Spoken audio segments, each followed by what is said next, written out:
Hello SSC business studies. So তোমরা যাদের মধ্যে একটা কোয়েশ্চেন আছে, ভাইয়া আমি তো প্রতিদিন 8 থেকে 10 ঘন্টা পড়াশোনা করি, স্টিল আমার যে বন্ধুটা 5 ঘন্টা বা 4 ঘন্টা পড়াশোনা করে আমার থেকে ভালো রেজাল্ট করে, বা আমার এত ঘন্টা পড়াশোনা করার পরেও সব কিছু মাথায় রাখতে পারি না। সো যাদের মাথার মধ্যে এই কোয়েশ্চেনটা আছে, আজ তোমার জন্য মেইনলি 3টা স্টাডি হ্যাকস নিয়ে কথা বলবো।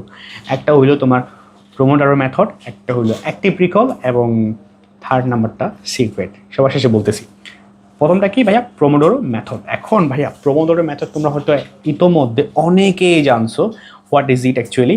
সো একটু আমি ইজি করে দিই জিনিসটাকে। হ্যাঁ, সো তোমরা জানো যে না ভাইয়া 25 মিনিট পড়াশোনা করতে হবে, 5 মিনিট ব্রেক দিতে হবে, হ্যাঁ আবার 25 মিনিট পড়বো, ঠিক আছে ফাইন। বাট এখানের মধ্যে যে ভুলটা হয় সেটা হলো 25 মিনিট পড়ার পরে তোমরা ঠিক কী করে জানো, একটা মোবাইল নাও, হেডফোন দাও, গান শোনো, মোবাইলটা ইউজ করো। এখানেই সমস্যাটা। তুমি যখন 25 মিনিট পড়াশোনা করার পরে 5 মিনিটে ব্রেক নিচ্ছ, মানে তোমার ব্রেইনকে তুমি রেস্ট দিচ্ছ। এখন রেস্ট দেওয়ার টাইমে তুমি যদি আবার সে মোবাইল ইউজ করা নিয়ে পড়ে থাকো, ব্রেন রেস্ট পাইলো কবে বলো? তো এটাই। তো যখন তুমি 25 মিনিট পড়াশোনা করবা, তখন 5 মিনিট ব্রেক নিবা, তখন এই 5 মিনিটে তুমি কোনো মোবাইল ইউজ করবে না, তুমি একটু পানি খাইতে পারো, একটু হাঁটা করতে পারো। তো দিস ইজ কোনো ডিভাইস না, কোনো টিভি না, কোনো গান না, নাথিং, ইভেন স্টাডি মিউজিকও না, মোটিভেশন মিউজিকও না, ঠিক আছে? সো এটাই। সো এভাবে তুমি 3 থেকে 4 বার প্রোমোডোরো মেথড অ্যাপ্লাই করার পরে দেন তুমি একটা বড় সময় ধরে কী করতে পারো, ব্রেক নিতে পারো। লাইক তুমি 2 ঘন্টা পড়াশোনা করলা, ঠিক আছে, এবার 30 মিনিটস ব্রেক নিলা। এখন তুমি 30 মিনিটসে মোবাইল ইউজ করতেই পারো, বুঝলা?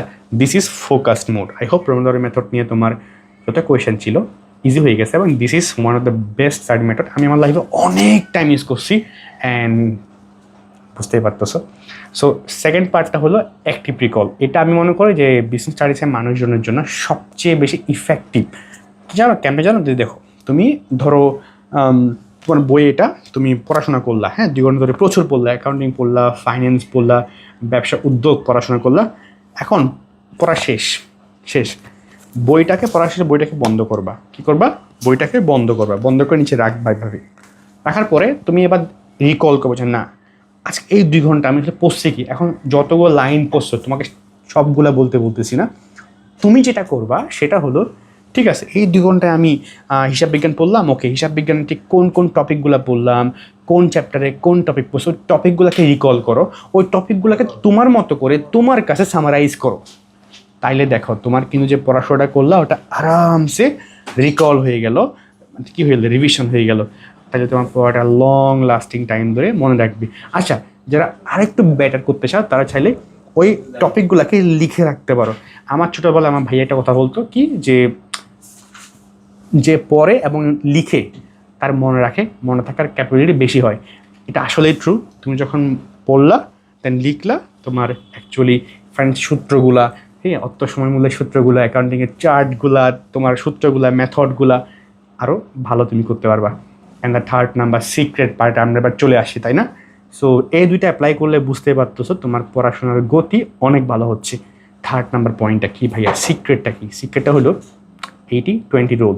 এখন 80-20 রুলটা অ্যাকচুয়ালি কী জানো? দেখো এই যে যত পড়াশোনা আছে, হিসাব বিজ্ঞান, ফাইন্যান্স, ব্যবসা উদ্যোগ, বাংলা, ইংরেজি, বিজ্ঞান, যত কিছুই দেখতেছো, মাথায় রাখবা 20% প্রতিটা বইয়ের 20% এমন স্পেস, মানে জায়গা আছে যেই টপিকগুলো থেকে, যেই জায়গা থেকে 80% কোয়েশ্চেন হয়। কি বললাম? 20% টপিক থেকে 80% কোয়েশ্চেন হয়। সো তুমি যদি প্রতিটা বিষয়ের ওই চ্যাপ্টারের ওই 20%টাকে তুমি আয়ত্তে করতে পারো, তাইলে কিন্তু 80% তোমার জন্য ইজি হয়ে গেল না? তোমার কিন্তু পারাটা ইজি হয়ে গেল। আর এই জন্যই কিন্তু আমরা আমাদের যেগুলো কোর্সেস আছে লাইক কমপ্লিট একাডেমি প্রোগ্রাম, ওখানে আমরা তো সব পড়াই স্টিল ওই 20% কি সেটাও ভাইয়া কিন্তু বলে দেই। তাহলে তোমার পড়াটাও হইলো, বেসিক টেস্টটাও হইলো, অ্যাডভান্স থিওরি তুমি পাইলা, ম্যাথ পাইলা, আবার সবচেয়ে শর্টকাট আমার মতো যারা ফাঁকিবাজ ছিল তার জন্য 20%টা বলে দিলাম। সো এটাই। সো আই হোপ এই 3টে স্টাডি মেথড তুমি যে ফলো করতে পারো, আই বিলিভ এসএসসি লাইফটা তোমার অনেক ইজি যাবে, অনেক ভালো কাটবে ইনশাল্লাহ। সো আর বাই দ্য ওয়ে, এছাড়াও তোমার যদি কোনো স্পেসিফিক বিষয়ে গাইডলাইন লাগে কমেন্টে জানাও, এবং এই ভিডিও তোমাকে কতটুকু হেল্প করতেছে এবং তুমি কোন মেথডটা অ্যাপ্লাই করতেছো সেটাও কমেন্টে জানাও। দেখা হচ্ছে পরবর্তী কোনো ভিডিওতে। টিল দেন আল্লাহ হাফেজ এন্ড আসসালামু আলাইকুম।